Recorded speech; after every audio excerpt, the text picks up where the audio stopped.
Gracias. No. Esta amada y yo bailando un tapatío, a ver si nos hacía caso, doctora. Ah, sí. Por favor. No. Gracias. Ay, Ahora sí ya no. y silenciamos los.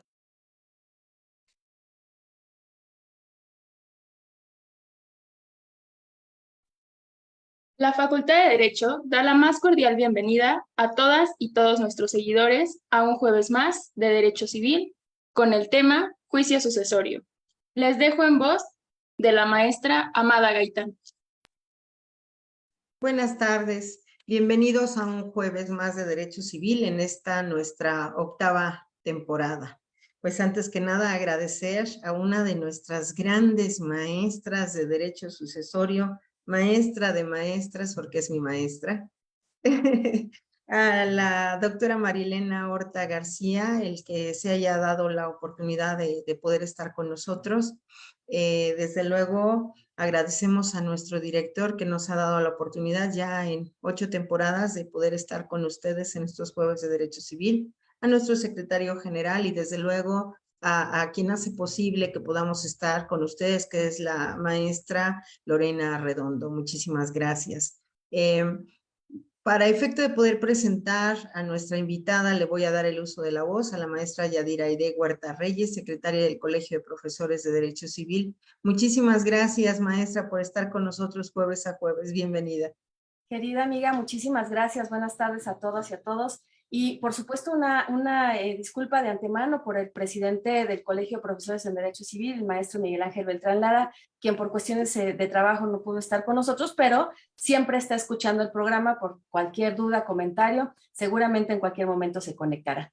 Sí, la realidad es que tenemos como invitada de lujo, bueno, todos son invitados de lujo, pero la realidad es que la maestra Elena Horta García es una doctora en Derecho por nuestra Universidad Nacional Autónoma de México, es catedrática también de nuestra facultad, da desde nivel licenciatura e instruye, pero además motiva, pero además es una maestra a la cual nosotras, pues queremos seguirle los pasos, porque en materia familiar, en materia civil, es una institución en nuestra facultad y la realidad es que es un orgullo para mí, me es muy placentero presentarla con temas tan actuales como el de juicio sucesorio. Doctora Horta, la realidad es que yo la veo siempre con libros por todos lados, pero además no los carga. Me queda claro que los lee, los discute y está usted constantemente con nosotros como maestros, pero alumnos también suyos y con sus alumnos en el aula, pues motivándonos, maestra. Me gusta mucho que está constantemente actualizándose. Bienvenida, doctora. Está apagado su micrófono. Ya estamos aquí, muchísimas gracias. Igual que a la maestra Amada del Carmen Gaitán Arredondo, queridísima amiga, colega, compañera de mil batallas, nuestra querida Yadira, muchas gracias, de verdad, maestra, por esa hermosa presentación que se hizo. Y por supuesto, ¿verdad? Que todo esto es posible gracias al apoyo y al impulso incondicional que nos da nuestro director, el doctor Raúl, Raúl ay, se me fue ahorita. Doctor Raúl Contreras Bustamante. Sí. Obviamente que dicen que si hay un buen faro que ilumina, pues todos llegamos a puerto seguro, ¿no? Y creo que ha sido un faro que nos ha ido conduciendo en estos mares bravíos de lo que es el conocimiento de la práctica jurídica.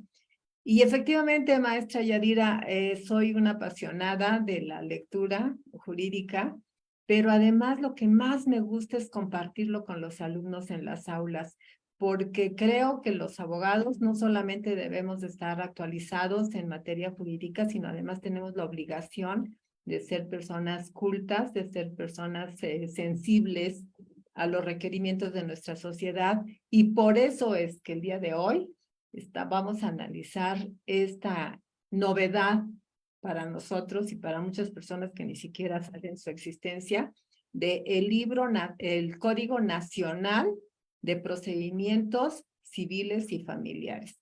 ¿Y por qué es una novedad? Porque a partir de la reforma constitucional que ya le permite a la Federación regular los procedimientos en materia civil y familiar en el ámbito nacional, pues se empezó a generar esta corriente para evitar que nosotros, los pobres abogados litigantes, tuviésemos que estar estudiando 32 códigos procesales diferentes según el lugar en donde quisiésemos pues ejercer nuestra profesión. Y en este caso, yo siento que es un gran logro el tener un código nacional de procedimientos que nos va a permitir tener un panorama general. A lo mejor en su momento estuvo muy justificado el que cada entidad federativa tuviera su código, pero ahora con los avances científicos y tecnológicos, pues realmente, caray, ¿no? Estamos hermanados, se puede decir, en el conocimiento en todos lados. Y tan es así que, por ejemplo, tenemos el Registro Nacional de Testamentos, que antes ni soñábamos siquiera en poder captar el testamento de una persona que lo había dictado en Monterrey, por ejemplo, y otro en Mérida, ¿no? Decía uno, pues, quién sabe dónde estarían. A mí lo que me interesa es que me informe el archivo de notarías de la Ciudad de México, y si el archivo de la Ciudad de México dice que no hay, pues no hay.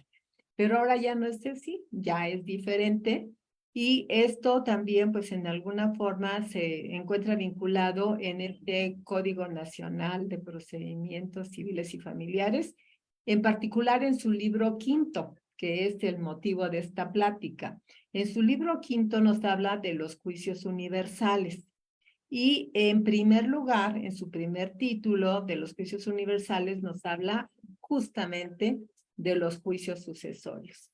Cuando nos habla de los juicios sucesorios, pues hay muchas cosas que a lo mejor son susceptibles de mejorarse y que pueden ser controvertidas, pero pues ya en la práctica iremos viendo cuáles son las bondades y cuáles son las deficiencias. Este libro, este título primero de los juicios sucesorios tiene cuatro capítulos. El primero nos habla de todas las disposiciones generales que en alguna forma está captando la esencia de las disposiciones contenidas en todos los códigos de la República Mexicana, ¿no? Con algunas variantes, pero bueno, pues al fin y al cabo nos remite a lo que nosotros conocemos como el juicio especial sucesorio, con sus 4 secciones, ¿verdad? El de sucesión, inventarios y avalúos, de administración o rendición de cuentas, y el de partición y adjudicación. Hay algunas cosas como que no quedaron muy claras y hay otras que fueron muy bien determinadas. Por ejemplo, en este primer título nos dice, por ejemplo, qué documentos tengo que exhibir para iniciar un juicio ya sucesorio, ya sea testamentario o intestamentario. Obviamente, en las disposiciones anteriores y aún las vigentes, no está precisado exactamente este número de documentos que ahora nos dice el nuevo código. Luego, en el título segundo nos habla de otras formas de testamentos. Aquí lo interesante es saber que, por ejemplo, en la Ciudad de México solamente tenemos ya vigentes en la codificación sustantiva 2 testamentos, 2 tipos de testamentos, que es el público abierto y el hecho en país extranjero. Pero dicen que no, la Ciudad de México no es México. Y en los estados de la República, pues hay muchos estados donde todavía subsisten los distintos juicios, todos los tipos de testamentos que estaban antes regulados también en la Ciudad de México. Los 4 testamentos ordinarios, público abierto, público cerrado, público simplificado y el hológrafo, los testamentos especiales, privado, militar, marítimo y hecho en país extranjero, y eso sin contar las disposiciones testamentarias contenidas en leyes especiales, que yo creo que es como la vanguardia o el camino que vamos a seguir a futuro, ¿no? Porque pues ya cuando yo tengo una actividad especial, por ejemplo, cuestiones bancarias, pues ya hago prácticamente mi disposición de quién se va a quedar con ese dinero. Ahora, en el nuevo código se está ya contemplando cómo se pueden manejar los testamentos imperfectos, como es el caso del testamento hológrafo, del testamento público cerrado, del privado, del militar, del marítimo, incluso del hecho en país extranjero, nos dan lineamientos muy, muy interesantes, pero pues en estas disposiciones generales, les podría yo decir, que nos están hablando de lo que es el juicio, el procedimiento especial en los intestados, pues que es el que generalmente nosotros conocemos. Hasta ahí, pues no tenemos ningún problema. Lo que sí es que nos están detallando incluso las características de los juicios sucesorios, porque nos dicen son universales y atractivos. Y generalmente, pues como que no nos quedaba muy claro qué era esto de que fueran universales y atractivos, y ahora ya nos dicen, a ver, si tienes una acción en contra del autor de la sucesión, entonces se puede acumular al juicio sucesorio, sea mercantil, sea civil, o sea, dependiendo de lo que se trate. Y luego viene en el capítulo el mismo segundo, viene el procedimiento jurisdiccional, que es como, ahí le encontramos un poco de confusión respecto de las audiencias, porque nos habla de una única audiencia, pero luego nos habla de una comparecencia de los testigos, lo que nosotros tradicionalmente conocíamos como la Junta del 801, porque así le llamábamos, ¿verdad? Porque era cuando llevábamos a los testigos de identidad que nos decían si habían conocido al autor de la sucesión, y quiénes tenían derecho a heredar, o sea, condiciones donde había vivido, etcétera, etcétera. Y pues como que nos lo mezclan un poquito con una audiencia en donde se supone que se van a ventilar las 4 secciones. O sea, hay alguna falta de claridad. Pero lo que en lo personal a mí me encantó, y que es lo que yo quiero comentar con mis queridas maestras, es el capítulo 3, que es el procedimiento sucesorio no controvertido vía judicial. Este procedimiento sucesorio no controvertido que se tramita en la vía judicial, sí siento que es un procedimiento especial, porque en los términos en los que está redactado en el nuevo código no lo tenemos nosotros en la legislación actual. Y esto se refiere a las situaciones cuando no existe ninguna controversia, es decir, que todos están contentitos, que todos se toman de la mano y van ante el juez y le dicen, queremos que se resuelva la sucesión, ya sea testamentaria o intestamentaria, de mi familiar que murió, ¿no? Y entonces, en este apartado en particular, nos lleva de la mano este código y nos dice, ¿qué tienes que hacer? Ah, pues me tienes que exhibir las copias certificadas de los testados del registro civil, pero estos pueden ser ya sea en formato físico, escrito, o bien en formato electrónico. Todas las actas de nacimiento, el acta de defunción, porque ya sabemos que sin acta de defunción pues no tenemos juicio, ¿verdad? Pero ahí empezamos, y en los casos de los intestados, pues se tienen que exhibir las actas del registro civil que acrediten el entroncamiento. En los casos de las testamentarias, pues se tiene que exhibir el testamento, ¿sí? Y se tiene que manifestar pues todos los elementos que tengan los interesados, se los manifiestan al juez para que él esté en la posibilidad de continuar con el procedimiento. Pero además no solamente dicen testados del registro civil, testamento, acta de defunción, sino también piden, y esto es importante, que se exhiban los inventarios y avalúos, y que se exhiba también una propuesta de convenio respecto de la partición y adjudicación de los bienes. O sea, prácticamente están pidiendo toda la documentación del juicio completo. O sea, no nos están separando por secciones, sino nos están diciendo todo. Y lo que yo considero más interesante del caso, y espero que sí se haga a futuro, ¿verdad? Una vez que se ponga a aplicar, que se aplique, es el contenido en el artículo 801 del nuevo Código Nacional, que nos dice que las autoridades jurisdiccionales, de manera oficiosa, es decir, sin intervención de parte y sin decir, te vas a hacer este trámite, te doy tus oficios y tú ves a dónde, ¿verdad? Deberán recabar los testados del registro civil, es decir, línea directa con el registro civil.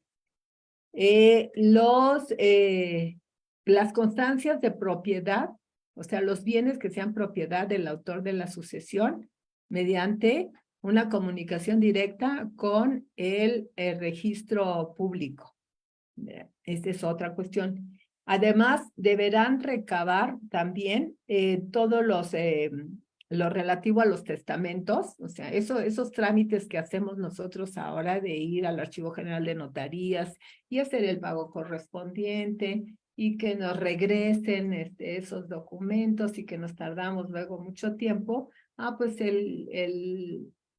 bueno, a lo mejor es un sueño guajiro, no lo sé, ¿verdad? Pero pues así lo dice la ley, pues así lo podemos exigir ya, este código de procedimientos que dice que el juzgador o la autoridad jurisdiccional tendrá que hacerlo de manera oficiosa. Fíjense qué trabajo nos están ahorrando a nosotros que somos litigantes. Estados del registro civil, comunicación directa con el registro civil. Documentos que acrediten la propiedad, comunicación directa con el registro público de la propiedad. Constancias de existencia o inexistencia de testamento, comunicación directa con el Archivo General de Notarías. Entonces, ya estos 3 puntos, bueno, pues prácticamente nos están resolviendo la vida, ¿no? En todo esto. Pero además dice que una vez que se reciban todos estos informes, una vez que la autoridad, que de manera oficiosa tiene que hacerlo, se citará a una audiencia. Aquí sí, maestra Yadira, aquí sí está clarito que solo es una, que no hay otras por ahí escondiditas, ¿no? Y dice, en esta audiencia tienen que estar presentes todos los interesados. Habla ya utilizando un lenguaje incluyente, ya nos habla de las personas interesadas en el juicio, ya no nos habla de herederos o herederas, o sea, ya no utiliza femenino, masculino, sino ya utiliza un lenguaje distinto. Dice que se cita a la totalidad de las personas interesadas para tener una audiencia oral que no podrá estar más allá de 20 días de distancia de la fecha en que ya se tenga toda la documentación. Entonces, ya teniendo toda la documentación y dentro de esos 20 días, pues se celebrará la audiencia oral con presencia de todos los interesados. Y en esa audiencia, justamente, en este procedimiento que es el procedimiento sucesorio no controvertido vía judicial, que es el que yo pienso que vamos a poder utilizar en una forma muy adecuada. En la misma audiencia se aprobará, o sea, primero pues obviamente se declarará quiénes son los herederos de acuerdo con el entroncamiento acreditado. Luego se aprobarán los inventarios y avalúos y además también se aprobará el proyecto de partición de bienes. Y concluida la audiencia, una vez que ya están prácticamente las 4 secciones aprobadas en una sola audiencia oral, se remitirán al notario para que se proceda a la protocolización de esta transmisión. ¿A poco no les parece maravilloso, maestras? ¿Ustedes qué opinan? No, pues es un sueño. ¿Yo qué quiere que le diga, maestra? Es un sueño. Ojalá que pueda hacer. La verdad es que nos descarga a nosotros, pero a final de cuentas sigue cargando a nuestros juzgadores, ¿no? Que cada día tienen que hacer más por el mismo precio. Por eso yo les decía que el código pues lo regula en una forma maravillosa, pero nada más en particular este procedimiento, porque el procedimiento especial general de sucesiones sí está un poco confuso, porque sí nos habla primero de una audiencia previa, luego nos habla de la audiencia de información testimonial, luego nos dice que en una sola audiencia se dictará de la resolución de las 4 secciones, o sea, como que no está muy claro qué y en qué momento. Lo único que a mí me parece que sí es un gran avance es esto que estamos comentando, porque además dice, si no se presentan todas las personas, que eso sería un punto importante, porque ya ven que a veces pues son tantos herederos y pues que uno se enfermó del estómago y que el otro se fue de viaje y que entonces es problemático. Se diferirá la audiencia por una sola ocasión. Y en caso de que no se presenten en esta segunda ocasión, entonces se realizará la audiencia con los que estén presentes por falta de interés jurídico. Entonces sí está interesante porque además, yo considero, siguiendo la lógica, ¿verdad?, que si no se presentan los interesados, pues entonces el juzgador no tendrá que estar trabajando de oficio si no hay ese impulso que se requiere. Se me hace difícil, ¿por qué? ¿Por qué se me hace difícil? Precisamente por lo que decía aquí nuestra querida maestra Amanda del Carmen Gaitán, porque es tanto el cúmulo de trabajo que tienen los juzgadores que, bueno, les estamos haciendo una triple carga y es muy difícil. Ahora, no imposible. ¿Y por qué no imposible?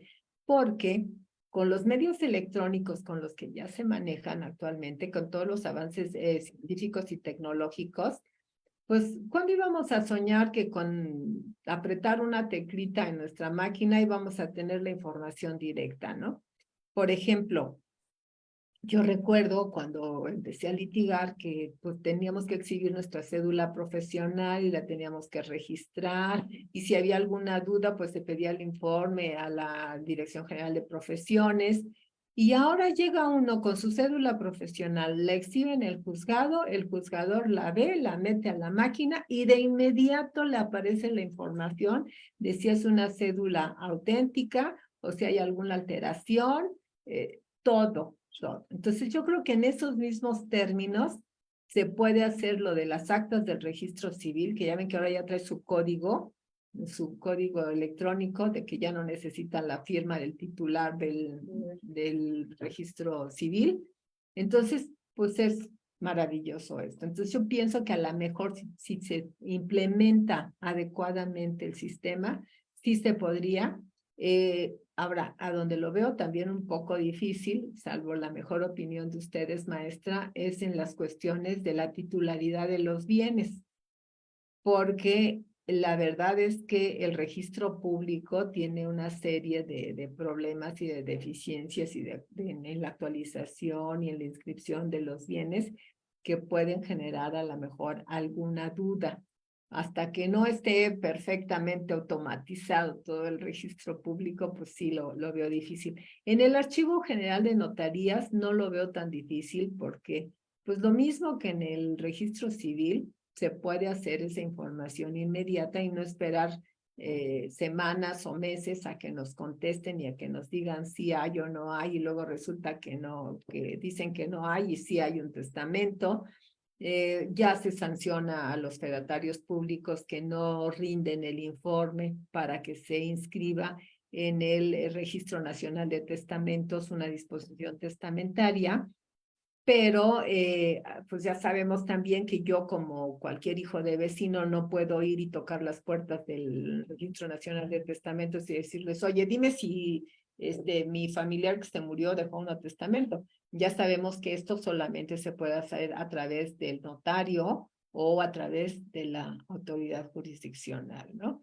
Y como siempre comentamos, este procedimiento especial es muy sui generis.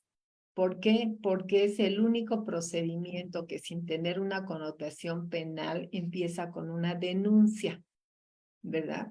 Y esa denuncia lo que hace es decirle al juez, oye, fíjate que se murió mi familiar y necesito, ¿verdad?, que se haga la transmisión correcta de ese patrimonio en liquidación por causa de muerte, que se llama herencia. Y entonces ahí empieza toda la actividad. Ventajas en el Código Nacional es que nos marca el camino. Esto es importante. Desventajas es que hay cierta confusión en cuanto al trámite que se le va a dar, aun cuando decimos son 20 días para que me firmen para que me señalen la fecha de audiencia, y son 3 días para que se dicte la sentencia en caso de que no se dicte en la audiencia, y además nos señala claramente los medios de impugnación de las resoluciones del juez si no estamos de acuerdo con él, porque pues es bien sabido, sobre todo para todos nuestros alumnos, que a toda promoción de parte tiene que recaer una resolución de juez, y a toda resolución de juez pues tenemos un medio de impugnación para poder inconformarnos con la misma. Yo le veo una gran ventaja, en particular, como les decía yo, esta gran ventaja se la veo al procedimiento sucesorio no controvertido en la vía jurisdiccional, en la vía judicial.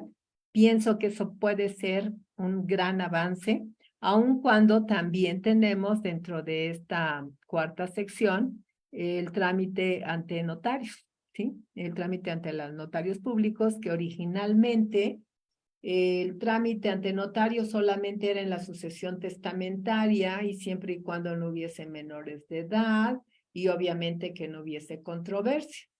Actualmente, pues se modifica la ley del notariado, se modifica el Código Civil, y ya los notarios pueden conocer tanto de la sucesión testamentaria como de la sucesión intestamentaria, siguiendo los cánones que marca nuestro actual Código de Procedimientos Civiles. Pero con este Código Nacional ya tiene el procedimiento especial marcado para las notarías, ¿no? Y el notario pues se tiene que apegar a la ley del notariado, por supuesto, ¿no? Que no puede emitir ninguna o certificar la validez de ninguna disposición que vaya en contra del tenor de las leyes. Eso pues es clarísimo, ¿no? Y hay responsabilidades incluso para quien así lo haga. Pero bueno, eso ya sería meternos en otro tema diferente, ¿no? Yo creo que aquí lo interesante son todo el procedimiento jurisdiccional en materia sucesoria, que creo que nos va a ayudar bastante en este hacer cotidiano de nuestra actividad.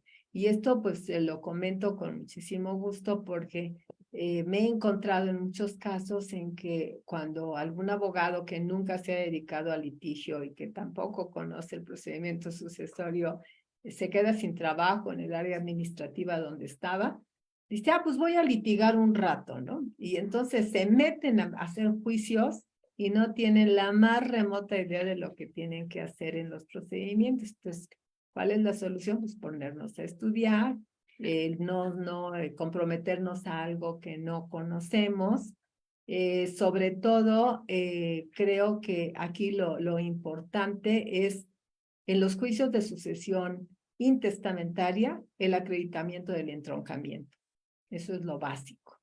Que tenemos 1000 problemas con el entroncamiento también, por los nombres, que era Juanita Pérez y no le gustaba el Juanita y se puso Mariquita Pérez, ¿no? Y entonces, pues hay que decir que Mariquita y Juanita son la misma, y ahí empiezan, y luego resulta que cuando se casó utilizó un nombre, y luego cuando nacieron sus hijos utilizó otro, y cuando se muere, bueno, pues ahí tenemos el problema de quién era hijo de quién y cómo estaba el testado del registro civil. Y esos documentos que son tan importantes, que son las actas del registro civil, pues son precisamente los documentos con los que se tiene que acreditar este entroncamiento, respetando tanto la ortografía como el contenido. Nosotros sabemos que el nombre es el vocablo o conjunto de vocablos que individualiza e identifica al sujeto.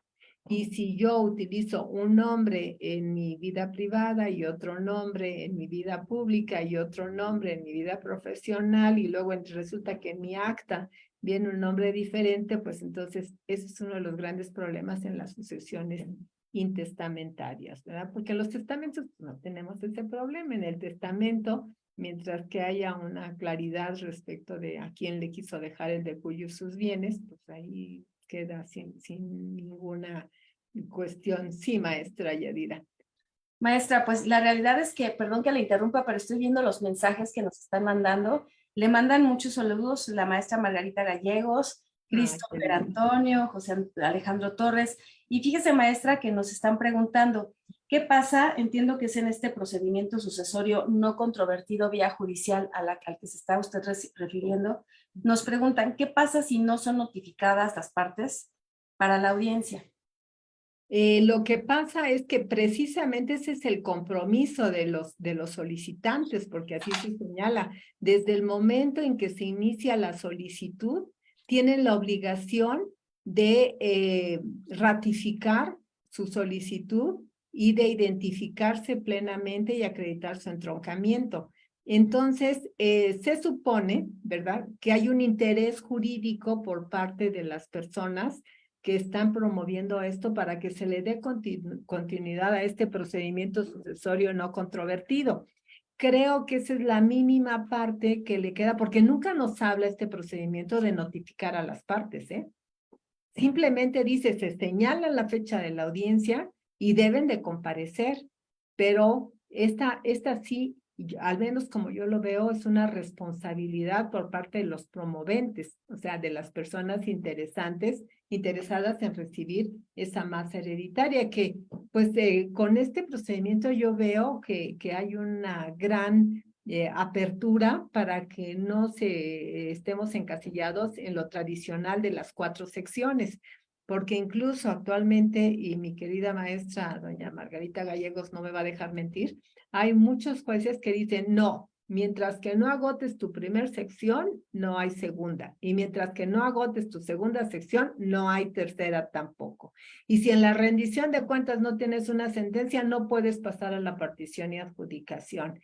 ¿Y qué pasa, maestra? Pues que en la tercera sección se van los años, porque se van peleando de que es que entraron 4 pesos y te gastaste 3, no, pero es que a mí me correspondían 2 y tú te quedaste con 3, cosas así. Entonces, se descuida mucho la protección de la masa hereditaria por estar peleando por los productos de la masa hereditaria, ¿no? Entonces, ahí sí creo que se está modificando la forma de cómo se podría recabar esta información con una corresponsabilidad, porque si bien es cierto que se señala que sería una actividad oficiosa del juzgador, también es cierto que se dice que los promoventes tienen que estar pendientes de su procedimiento. Y tan es así que si no se presentan, entonces vámonos, ¿verdad? ¿Por qué? Porque falta de interés jurídico. Y entonces, ¿a qué nos remiten? Pues nos remiten al procedimiento ordinario, bueno, el procedimiento especial. Sí, maestra.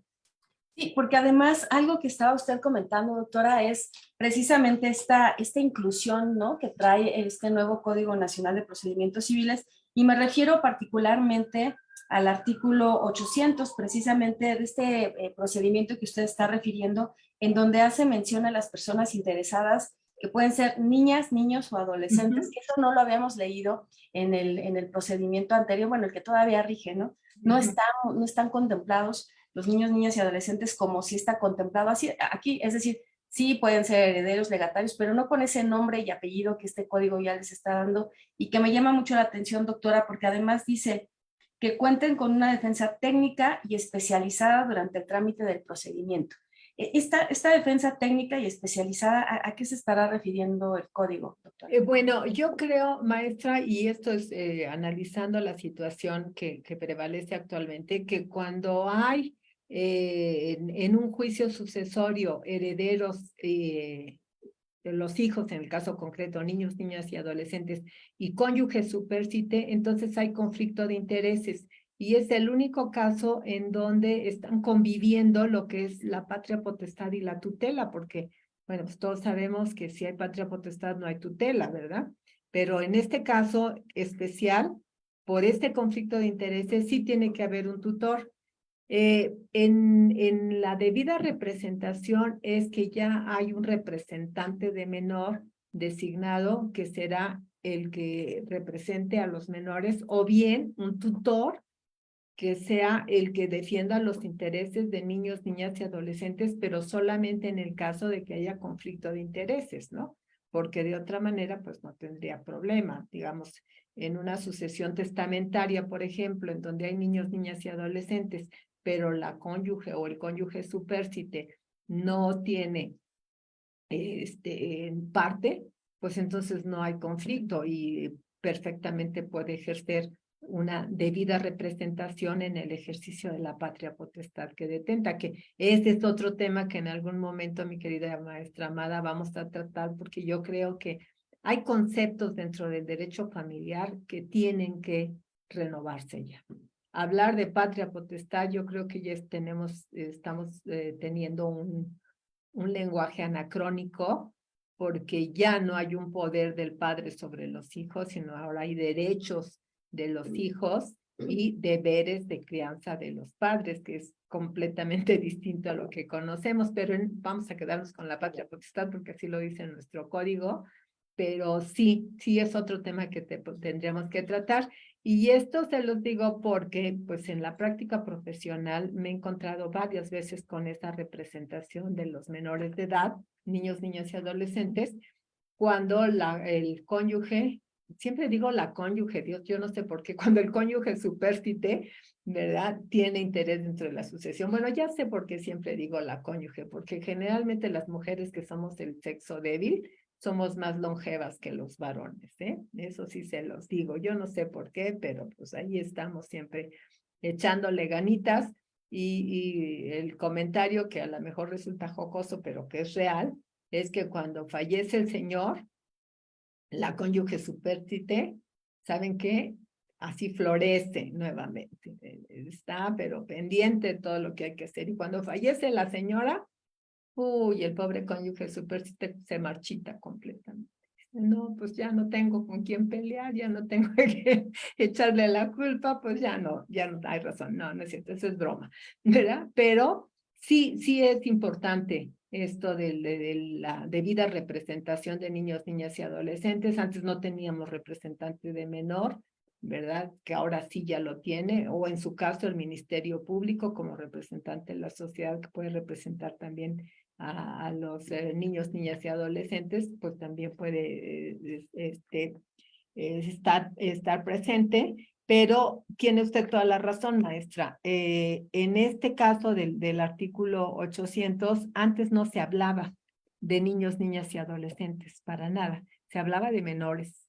Así es, O así es. cuando bien nos iba, se hablaba de menores de edad. Es Pero correcto. y lo mismo, fíjese la redacción del artículo 800, maestra, que dice, para el caso de que entre las personas interesadas, fíjese, o sea, ya no están hablando hombres o mujeres, sino están hablando de personas en general. ¿Y qué es una persona? Pues un centro de imputación normativa, ¿no? Ahí ya no tenemos duda, sujeto de derechos y obligaciones, y no hacemos ninguna distinción al respecto.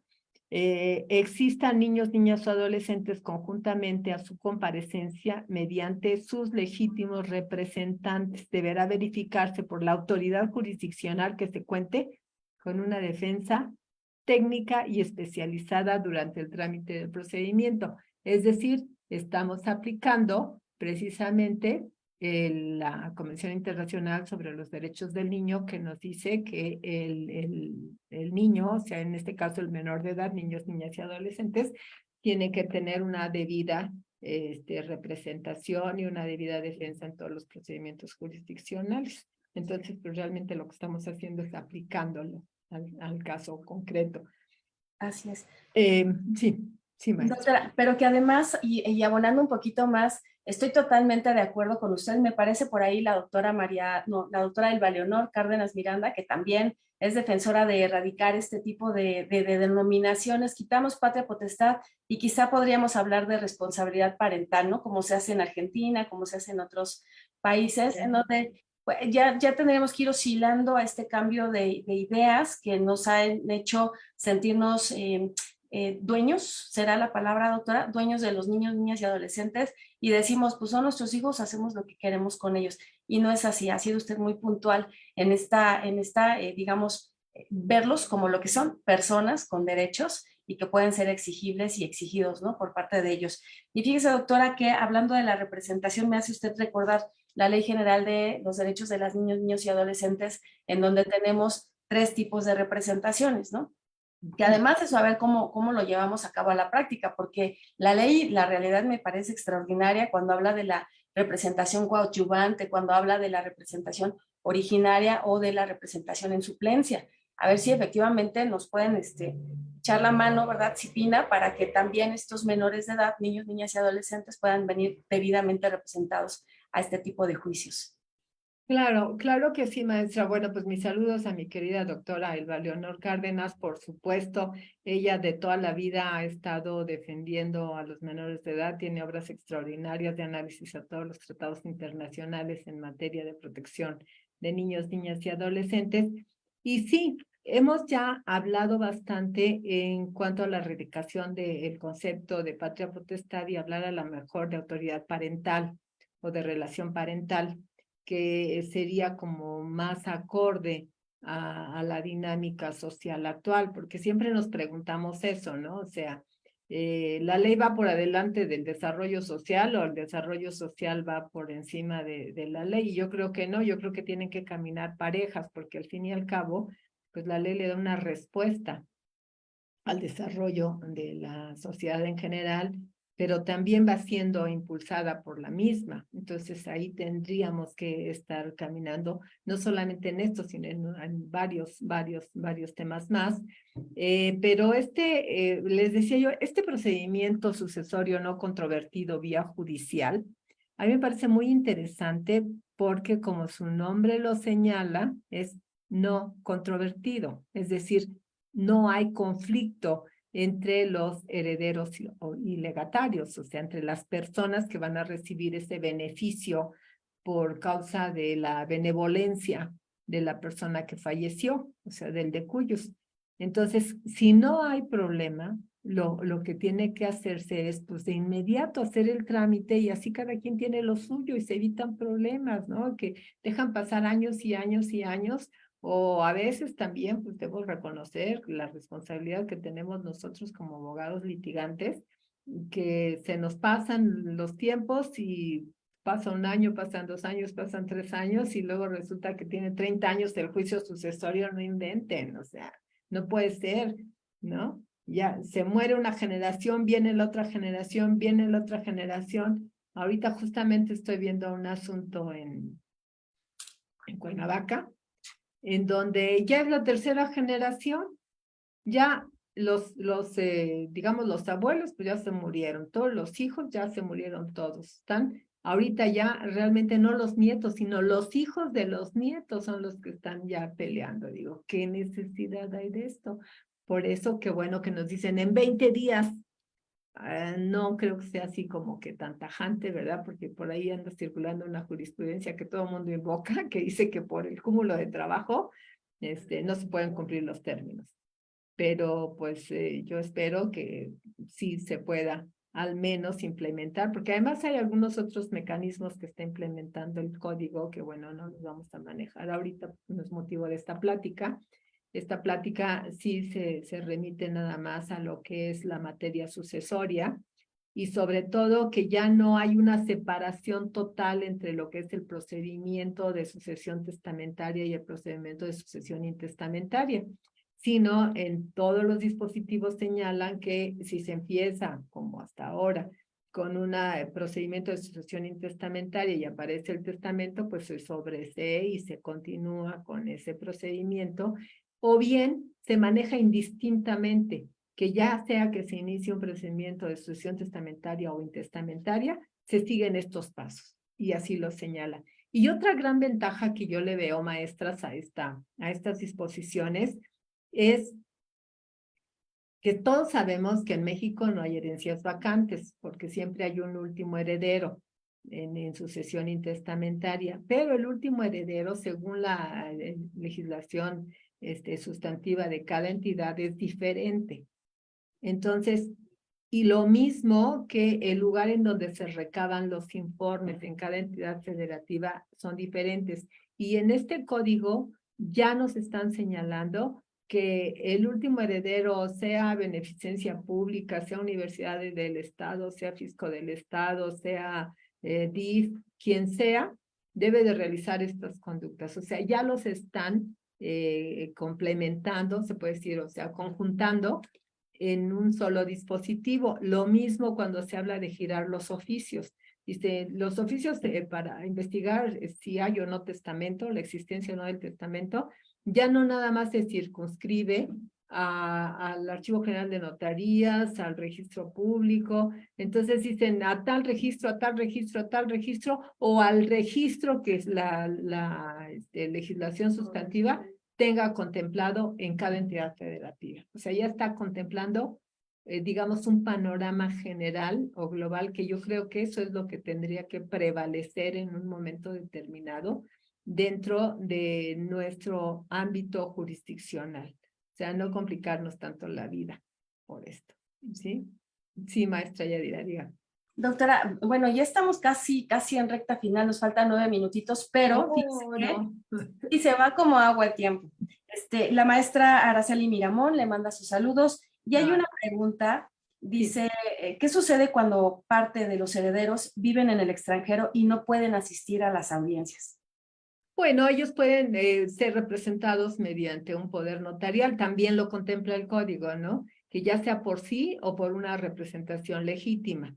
Y pues se puede mandar un poder notarial y con el poder notarial pues ya se representan en la sucesión sin ningún problema, ¿no?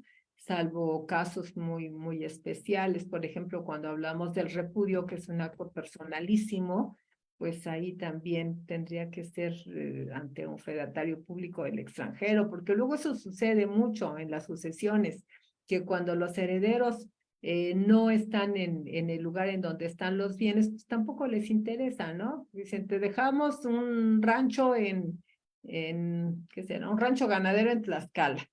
Y el heredero vive en Canadá, dice, no, pues bien, gracias, ¿no? Yo que voy a ir a hacer a Tlaxcala a cuidar vacas, mejor repudio y hay que mis hermanos que viven ahí, pues que se hagan cargo. Y entonces ahí también, como es un acto personalísimo, pues tendría que ir ante el fedatario público del estado en donde se encuentre y mandar, antes de que se haga la declaración de herederos o la declaración de validez del testamento, ese repudio. Y lo mismo sucede cuando pues sí hay una participación en la sucesión, porque pues sabemos, ¿verdad?, que en la sucesión, si se quedan calladitos y se les declara como herederos, pues ya fueron herederos, dicen heredero hoy, heredero siempre, es una de las máximas del derecho sucesorio. Y si no dijeron nada y se les reconoce, pues aquí ya viene después la transmisión de esos derechos, que generalmente el grave problema de estas situaciones es el pago de los impuestos correspondientes, porque cada que entra a mi patrimonio un bien y luego sale, pues ahí eso genera pago de impuestos, ¿no? Entonces, cuando entra a mi patrimonio, pues ya tendré que pagar impuestos, y cuando sale de él, pues ya tendrá que pagar impuestos también quien lo adquiera, ¿no? Porque así es como se va haciendo, porque precisamente la sucesión pues es una forma de transmitir la propiedad en cuanto a la herencia, y casi todas las sucesiones tienen como objeto principal pues la transmisión de los bienes inmuebles, porque los bienes inmuebles son los que requieren de una formalidad especial para ser transmitidos. Y al transmitir un bien inmueble, pues se genera el pago de derechos que pueden ser, y esos impuestos diversos, que esto ya lo ven los fiscalistas, que es bastante complicado porque va en razón de muchos elementos que se consideran, pero eso no, fíjense que eso no lo contempla nuestro código. ¿Por qué? Porque nos llega hasta donde se aprueba la cuarta sección, o sea, la partición y adjudicación, el proyecto de partición y adjudicación, y dice, bueno, ¿y después de esto qué? Ah, pues que se vaya con el notario. Y el notario tendrá que resolver ya toda la cuestión de pago de impuestos y demás, ¿no? Por eso es de que el notario pues también es un auxiliar de la administración de justicia, porque es el que va a cubrir el último paso. Y eso pues tiene que quedar muy claro. Ningún juez ni ningún abogado litigante puede hacer este trámite de tirar la escritura pública correspondiente para que ya el bien, que desde el momento en que se hace la adjudicación ya es mío, no puedo acreditar esa propiedad en forma fehaciente si no es con mi título correspondiente, con mi escritura correspondiente, ¿verdad? Y entonces, pues por eso es de que estamos trabajando con esto. Ahora, ¿qué es lo interesante de hablar de este Código Nacional de Procedimientos Civiles y Familiares?